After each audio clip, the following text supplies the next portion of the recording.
Divorcing you was the correct choice. You and your child are still as pathetic as ever. It appeared that my ex-husband was only interested in bragging about himself and didn't bother to inquire about our situation. Besides, I'd like to introduce someone. Hey, come here, this is my new wife, Harriet, Mark announced with a cocky grin as Harriet stepped forward, smiling politely. What was he trying to prove? Oh, are we done here? Well then, goodbye, I said, trying to keep my composure as I turned to leave. But before I could take a step, Mark moved to block my way. Hold on, he said, his tone more insistent. Aren't you going to congratulate us? You can't just walk away like that. I sighed, feeling a mix of frustration and weariness. Mark, there's nothing more to discuss. I need to go. He sneered, his voice dripping with smugness. Are you just jealous because we look happy? Just because you're not well off doesn't mean you have to be so bitter. You'll only make yourself more miserable. Instead of being jealous and angry, I was straight up annoyed by him. Before I could respond, Johnny, who had been watching quietly, spoke up. Mom, can we get rid of this guy? Huh? Mark was taken aback, his arrogance briefly deflated. Johnny, let's go, I said, taking my son's hand firmly. I looked at Mark one last time, feeling a mix of pity and disgust. His attempts to declare control and superiority only highlighted his insecurities. Lisa, wait, Mark called out again, but I continued walking, my determination unwavering. My name is Lisa, and I am 42 years old. I married George, my colleague from the same company, when I was 26. I continued working after we got married, but quit when I became pregnant. Later, our son Johnny was born. Now that Johnny is 7 and has started elementary school, parenting has become a bit more manageable. I thought it might be a good time to start working outside the home again, so I talked to my husband about it. He agreed immediately, almost as if he had been waiting for me to bring it up. He probably thinks my work would help our household budget, but he's been pushing me about it. Have you found any job yet? He asks repeatedly. Not yet. I'm still looking, I reply. Just find something, he insists. He seems too eager for me to work, no matter what. When I mentioned I was looking for a part-time job, he suggested, if you're going to work, why not go full-time? If it's too much, you don't have to work 5 days a week. How about 3 days, 8 hours each? Johnny isn't entirely independent just because he's in elementary school. He comes home early, and I need to be there for him. But my husband keeps insisting. Johnny can join after-school programs. Full-time, 5 days a week would be ideal. He continually recommends that I work long hours. I can't complain since it was my idea to start working again, but I haven't been employed in years, so I'm quite nervous. Ideally, I'd like to ease into it, even if I eventually take on a full-time position. I'd feel bad if I had to quit after starting because it was too overwhelming. So, for now, I've thought of working part-time, around 20 hours a week. My husband grumbled that full-time would be better right away, but he reluctantly agreed when I said I'd consider it if I could handle it. I didn't think he would be so concerned about our finances. While I found his continuous inquiries about my job search somewhat annoying, I also felt a bit reassured. It's better to have a spouse who thinks about financial stability than one who doesn't care at all, especially in a long-term relationship. However, I soon realized that my perception was mistaken. A few months into my part-time job, I received a text on my phone. Curious about who it could be, I checked and saw a familiar name, my former colleague, who also worked with my husband. Thinking it had been a while since we'd last spoken, I casually read the message, but what I read left me stunned. What? This must be a joke, I exclaimed in disbelief. The message read, Long time no see. I saw your husband the other day looking very friendly with some woman. I thought he might be cheating, so I sent you this message. Attached to the message were photos that clearly showed my husband arm in arm with a woman I didn't recognize. Even if it had been someone I knew, such behavior would be entirely inappropriate. As I struggled to process the shock of the images, another message came through. This woman is the division manager's daughter. She's an employee at our company, so she should know that your husband is married. They're so brazen, aren't they? I wonder if all young folks are like this now. I was deeply shaken. The person in the photograph was undeniably my husband, and the situation was worse than I could have imagined. The betrayal felt all the more severe because of the familiarity and the context. My mind raced with questions and emotions as I tried to make sense of what I had just learned. It was clear from my colleague's message that she was relishing the gossip, but I replied with a simple thank you and closed the messaging app. I never thought my husband would cheat on me. Yet, as I reflected on recent events, many things started to make sense. His insistence on me working hard, even when I was still adjusting to our child's school schedule, seemed suspicious. He likely wanted more free time for his affair. Today, he was supposedly on an overnight business trip, but it was probably just an excuse to spend time with his mistress. The next day, as soon as my husband came home, I confronted him. I knew that if we were going to divorce, I should play it cool and gather evidence, but I couldn't pretend everything was normal. "What is this all about?" I demanded, showing him the picture. For a moment, my husband seemed taken aback, but he quickly regained his composure and responded defiantly, "Ah, if you know, then it can't be helped. It's exactly as you see." I was shocked. I had expected some kind of excuse or denial. I had hoped that if he showed regret, I might consider forgiving him, especially for the sake of our son, Johnny. But this? His lack of guilt was staggering. Comparing me to his mistress, implying she was superior, and then casually suggesting divorce as if it were a business decision. Was this truly the man I married? I felt a deep sense of disappointment and betrayal.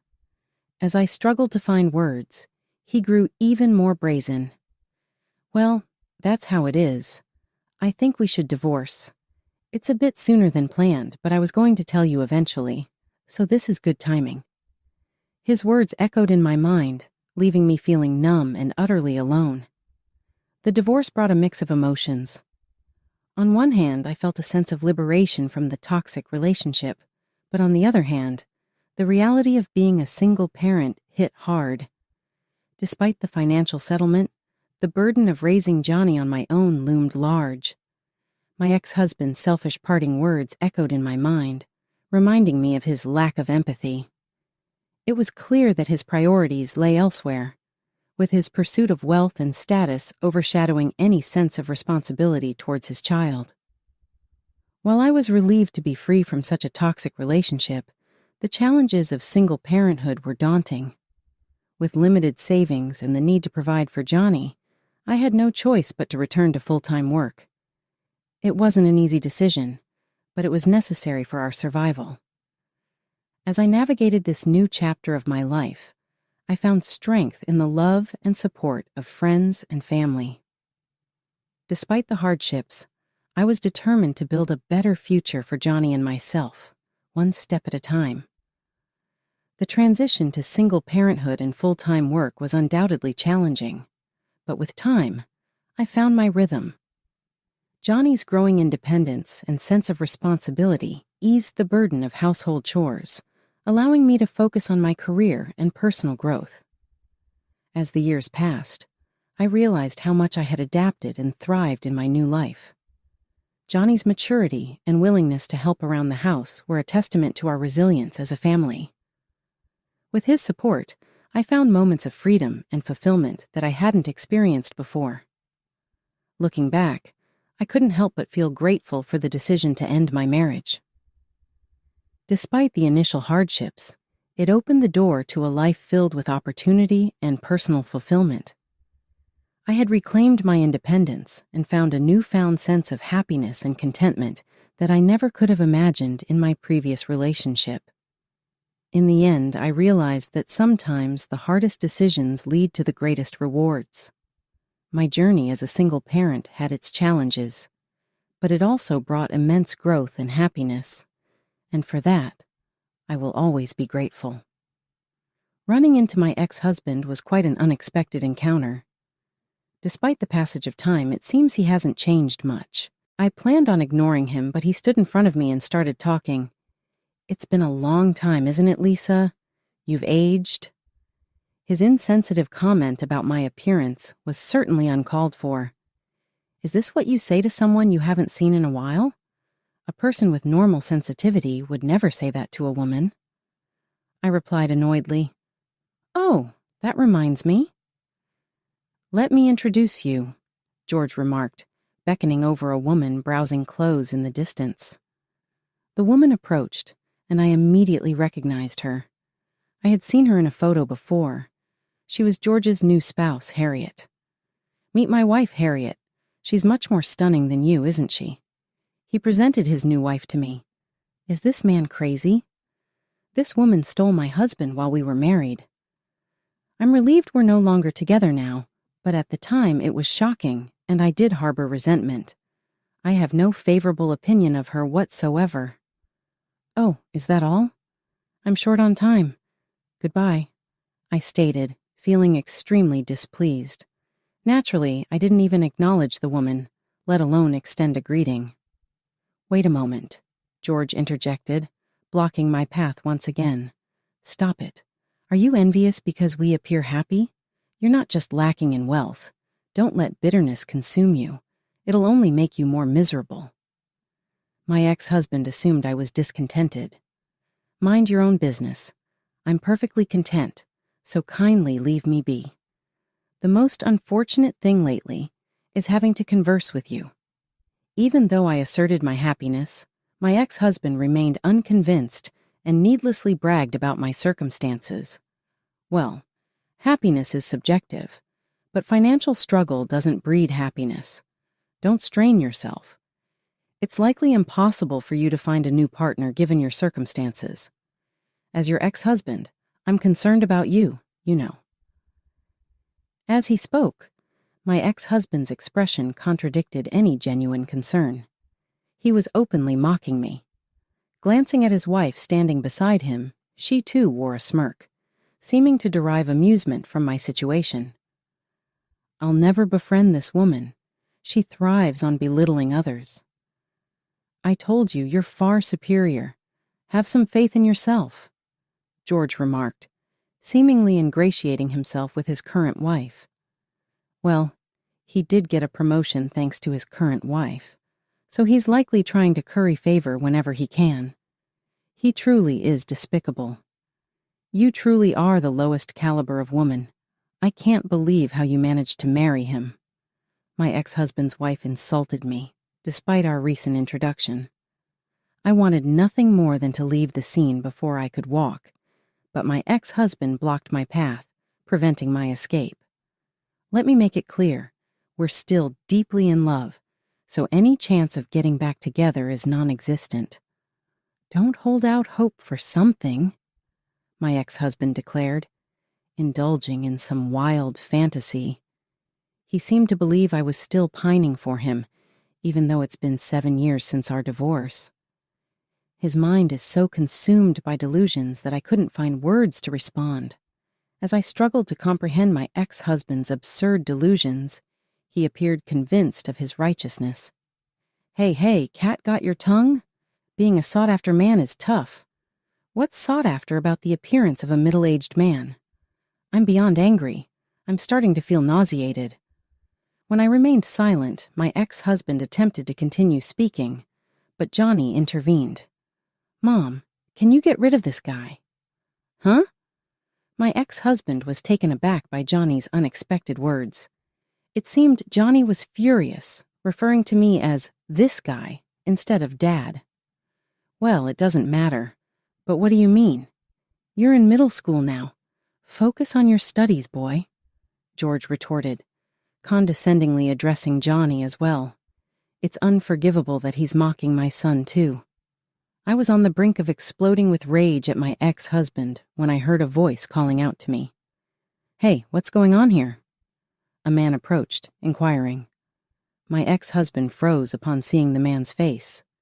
"Why are you here, boss?" My ex-husband questioned the man before him. "I'm just here shopping with my family. Are you suggesting I shouldn't be here?" "No, I'm sorry. I didn't mean it that way, but I was just wondering why you were talking to my ex-wife." "Oh, that's natural. She's my current wife, after all." "What? Her? No, this is your wife, boss?" I couldn't believe what I was hearing. About 3 years ago, I remarried the CEO of the company where my ex-husband and I had worked.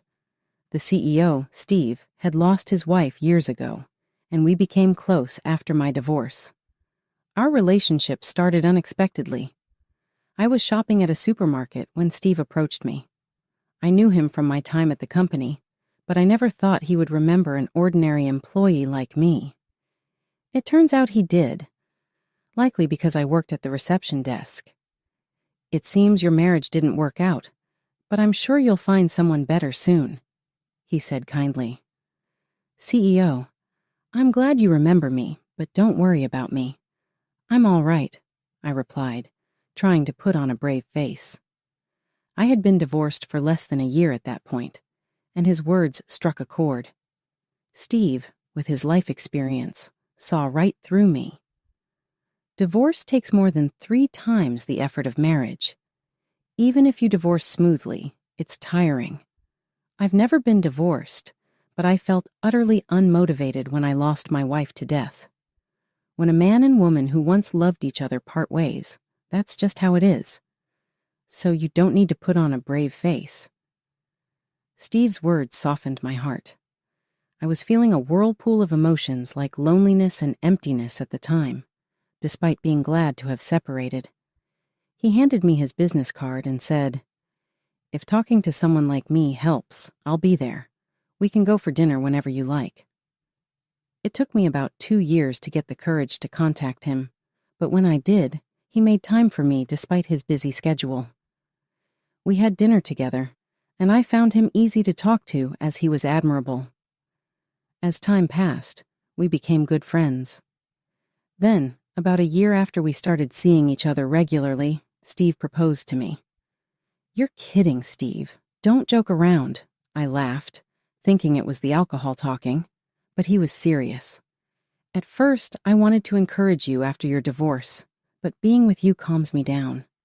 I haven't felt this way since I lost my wife. Honestly, I feel like I'm the one being healed now. If you're willing, let's spend the rest of our lives together." "I need some time to think about it," I said, needing to consult with my son, Johnny. Johnny wasn't opposed, and I also realized that I did have feelings for Steve, so I decided to get married to him. We both felt at peace in each other's company, and I admired how much he had loved his previous wife. I even felt a bit jealous of her for having been loved so deeply. After we married, Steve doted on Johnny as if he were his own son. They got along so well. It was as if they were real father and son. I truly am happy now, just as I told my ex-husband. When my ex-husband heard that I am married to the CEO, his face turned pale, and he became still. He never expected the husband of his poor ex-wife to be the CEO of his company. "Dad, this man was making fun of Mom. Fire him," Johnny said to Steve without mercy. "Idiot! No, Johnny! What are you talking about? We were just talking." George tried to smooth things over, but it was clear to Steve. "You tend to look down on people in the company. Johnny is probably telling the truth. I've heard some bad rumors about you from your subordinates. Be prepared because I'll investigate this matter."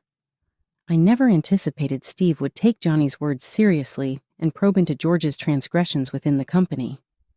George pleaded with Steve, begging him to delay the inquiry, revealing how much he wished to evade it. But Steve remained unwavering. "No, I intend to proceed. Moreover, your close associate, the executive, also has a questionable reputation. I'll be conducting a comprehensive investigation into both of your activities." Upon hearing this, George's wife, Harriet, also apologized. "No, it's fine if it's just him, but my father has nothing to do with it. If you want to fire, please focus solely on him." George immediately started disputing with his wife. "What do you mean? Are you planning to desert me? Don't joke around. There are numerous men like you. Naturally, my father is more important." It was a dramatic display, and we wanted no part of it. Ignoring the quarreling ex-couple, we departed from the store. Those self-centered individuals will likely face attention now, but it's of their own making. Steve assembled a team to thoroughly investigate George and the executive the following day. The findings were staggering. Mistreatment of subordinates, numerous verbal abuses, favoritism, and fighting with clients. It was an immense amount of misconduct spanning several years. Both George and the executive were demoted and reassigned to a branch office in Nebraska. They foresaw this outcome, which is why they expressed remorse in the shopping mall. Knowing they were culpable yet continuing their misconduct made it even more reprehensible. They eventually resigned from the company, lawsuits ensued, and with good evidence against them, they lost in court. They were ordered to pay compensation and found themselves in significant debt. George's wife held him accountable for their financial downfall, and their marriage deteriorated rapidly. They divorced soon after, engaging in daily arguments with George, venting his frustrations at her. She even contemplated legal action against him for damages, escalating their situation into a legal quagmire. Observing George's downfall reinforced my belief in the importance of living honestly and authentically in this world. Steve and I welcomed a child together. Despite being 42 and experiencing a belated childbirth, our baby was born healthy. Johnny is thrilled to become a big brother and eagerly assists with the baby's care, even assisting with feedings daily. Steve hopes that Johnny will grow up to contribute to the company's success. Despite the inevitability of time passing, any trepidations dissipate when I gaze upon our baby's serene, sleeping face. Thank you for entering our lives. Mom determined to give it her all. I silently pledge as I embrace the day, filled with gratitude for the happiness and stability